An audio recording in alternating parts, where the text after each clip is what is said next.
By the way, huyu mtu bwana tuna historia kubwa sana. Huyu mtu tulishawahi kufanya hustling nje ya hayo mambo. Nje na hayo mambo ambayo anajishughulisha nayo. Baada anatuficha, hebu tuambie. Tushawahi kufanya ujinga mwingi sana kwenye miaka hiyo iliyopita. Ya tulikuwa kwenye mambo za music na nini, kwenye kujitafuta. Yes, kwa hiyo kwa miaka ile ni kweli nilikuwa natamani sana kuwa mtu maarufu, lakini ilifika wakati niliamua kuchagua upande wa kuwa mama zaidi.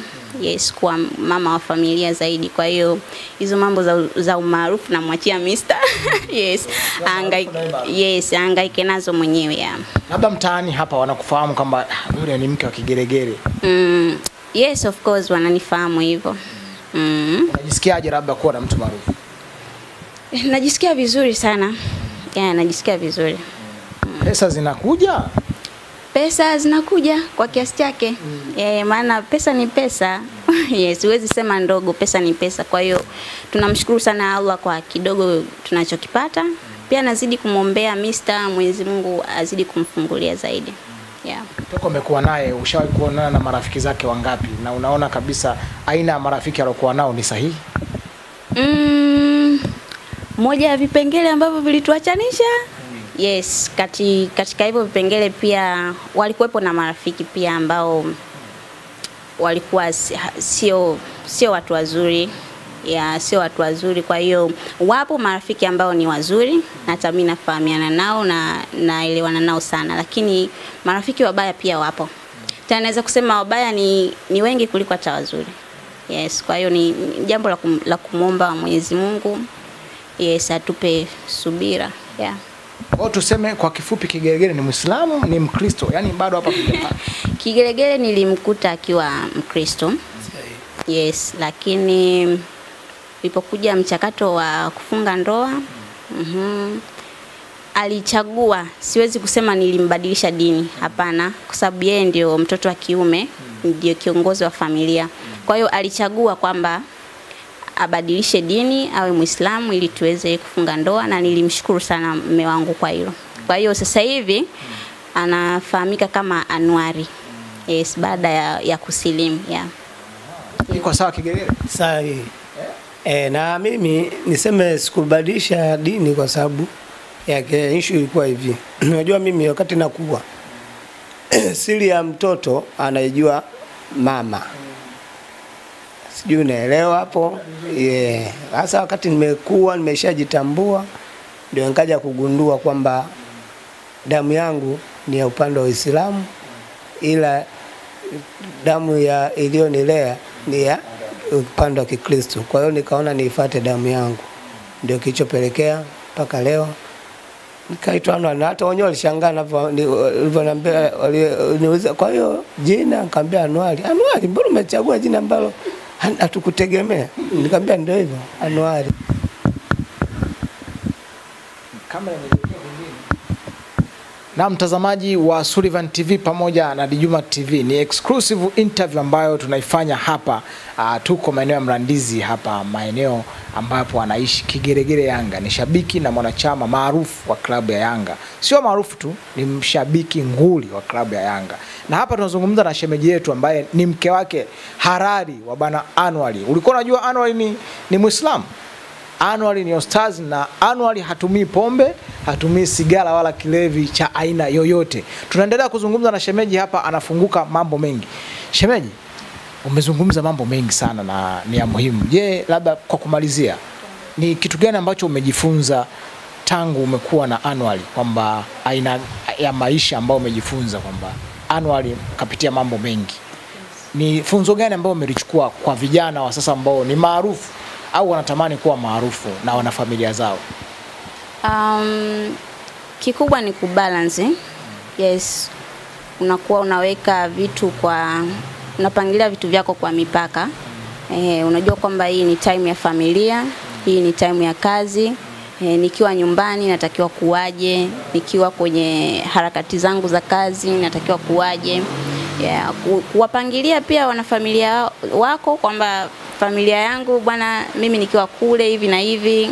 Yani hakikisha mnaelewana Yes, ili saikolojia ya kila mmoja wenu iwe sawa, hapo mtaweza kuishi na kila kitu kitakuwa sawa. Toka mmerudiana sasa, mambo kwa sasa yako vizuri? Yes, mambo kwa sasa yako vizuri. Namshukuru Mwenyezi Mungu. Yes. Mtoto anasoma na hivyo, yani tunashukuru Mungu. Ukiachana sasa na mambo ya ushabiki wa klabu ya Yanga, Bwana Anwali ana issue gani nyingine ambayo anafanya kwa sasa, au bado ameelekeza nguvu yake kubwa kwenye upande wa Yanga? Kwa sasa hivi ameelekeza nguvu yake kubwa kwenye upande wa ushabiki huko, kwenye mambo yao huko. Yes. Sijajua ni kwenye nyanja gani hasa na ambazo yani mimi sivielewi vizuri, lakini kwa kifupi apate ushabiki bado hana issue nyingine bado. Yeah. Kitu gani kikubwa ambacho wewe unapenda kumshauri sana, hata kama yupo kwenye ushabiki, lakini unamwambia simamia kitu fulani kitatutoa katika maisha yetu? Kama familia tunazo plani, yes, za kifamilia ambazo kwa namna moja ama nyingine niseme tumeanza kuzifanyia michakato. Kwa sababu yeye akiwa kwenye mazingira yake ya kazi yake, ana uwezo pia wa mimi kuniandalia mambo kadha wa kadha ili tuweze kwa pamoja kuunganisha nguvu zetu, familia iendelee. Yeah. Sawa. Mna mpango pengine wa kufungua biashara kwa sababu mume wako ni maarufu? Yeah, of course. Na hata mimi pia navyo vitu vyangu ambavyo vimekuwa vikiniendeshea maisha hata nilipokuwa nimeachana naye. Yeah. Mimi nikushukuru sana shemeji, labda kama una kingine ambacho unatamani kukizungumza. Kwa kweli niseme sina. Sina. Yeah. Neno la kumwasa sasa kigeregere Yanga kwamba yale yaliyopita tusameane, lakini tunaanzia hapa. Ni kweli vingi tumeshavizungumza kama familia. Yapo ambayo tunaweza tukayaongea public, na mengine pia ni ya kwetu wawili kama sisi, lakini kwa kifupi tumeamua kufungua ukurasa mpya. Yeye ameona alikopitia, ameona utofauti wa njia alizopita na mimi kama mkewe, kwa hiyo kuna vitu amejifunza na mimi pia kuna vitu nilivyojifunza nilipokuwa mbali na yeye. Yes, kwa hiyo Mwenyezi Mungu saa nyingine anawapa mtihani ili aweze kuwaimarisha zaidi. Yeah. Labda pengine kigeregere Yanga mtu akimhitaji, labda na shida ya matangazo, ana shida ya kufanyiwa promo na biashara yake. Wewe kama mwanamke una play part gani kumshauri kigeregere upande wa matangazo? Au yeye anajiamlia tu kufanya na maisha yanaendelea? Program gani ambayo umemwekea kigeregere Yanga, kwa sababu tumezoea watu wengi kuona mke anakuwa ndo manager, anaimanage kwa kila kitu. Je, kwa upande wako wewe kigeregere kakupa nafasi hiyo? To be honest, mimi siingilii masuala yake ya kikazi. Yeah. Yeye mwenyewe anajua jinsi anavyoendesha kazi zake. Yes. Neno moja labda sasa kwa mume wako unamwambia nini? Mimi nimwambie tu nampenda sana mume wangu sana, na yeye pia analijua hilo. Yes. Basi mimi nikushukuru sana mtazamaji wa Sullivan TV pamoja na Djuma TV. Ilikuwa ni exclusive interview ambayo tumeifanya hapa Mlandizi, maeneo ya Mlandizi Center. Tunaweza tukasema mnadani hapa anapoishi shabiki maarufu na mwanachama wa klabu ya Yanga, Anwali almaarufu kigeregere Yanga. Tumezungumza mambo mengi, lakini tumezungumza na mke wake hapa. Ameweza kutufafanulia zile sintofahamu ambazo watu wengi walikuwa nazo, pengine kigeregere Yanga wameachana na mke wake kwa sababu ya mambo ya Yanga, kwa sababu ya wanawake, si kwa sababu ya vitu vingi, lakini mke wake kaongea kwa kinywa chake vitu ambavyo vilisababisha pengine washindwe kuelewana, na amekiri kwa kusema anampenda mume wake, lakini na amemsamehe, amefungua ukurasa mpya. Anwali, yes. Kwanza mimi nikupongeze sana na tunashukuru sana kwa kutupa nafasi hii kuja kufanya interview na wewe na kuturuhusu kuzungumza na shemeji. Wito wako sasa labda kwa watu maarufu wengine ambao wana familia au wanatarajia kuoa, unawaambia nini?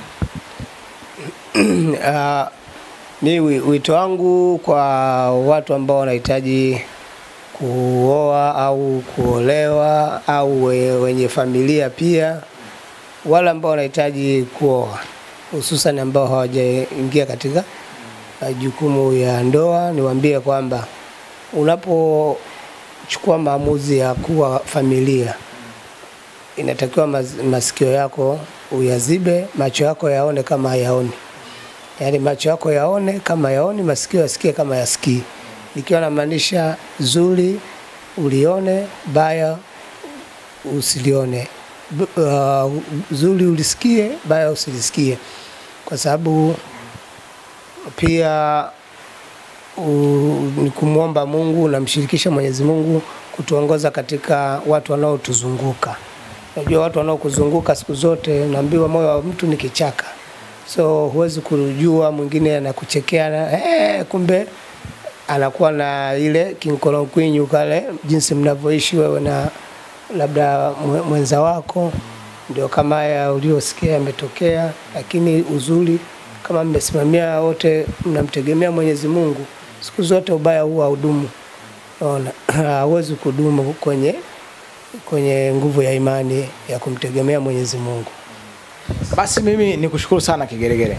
Asante sana. Lakini tuna ujio wetu wa TV katika mkoa wa Pwani, Sullivan TV ambayo iko hapa Pwani. Ukiwa kama mkazi wa Pwani, lakini ukiwa kama mtu maarufu na mtu wa michezo, unaona kabisa Sullivan TV inaenda kuleta chachu gani katika mkoa wa Pwani? Kwanza niwapongeze sana Sullivan TV kwa sababu unajua katika mkoa wa Pwani media nyingi kuna media ambazo zinakuwa ziko katika mkoa wa Pwani, lakini zinaripoti sana matukio ya mjini ya Dar es Salaam, unaona.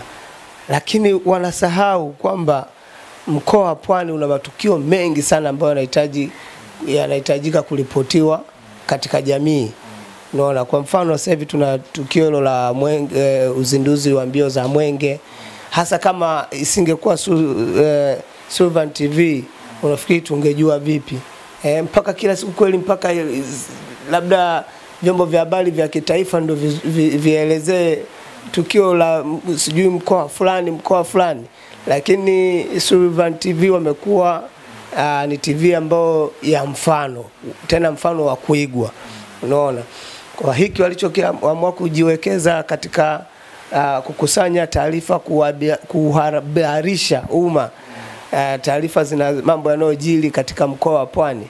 Kwa kweli sisi wenyewe tunamshukuru Mwenyezi Mungu. Sisi kama wana Pwani tunawaombea sana Sullivan TV wasivunjike moyo, waendelee kutuhabarisha, kutuelimisha na kutuburudisha pia. Nikushukuru sana.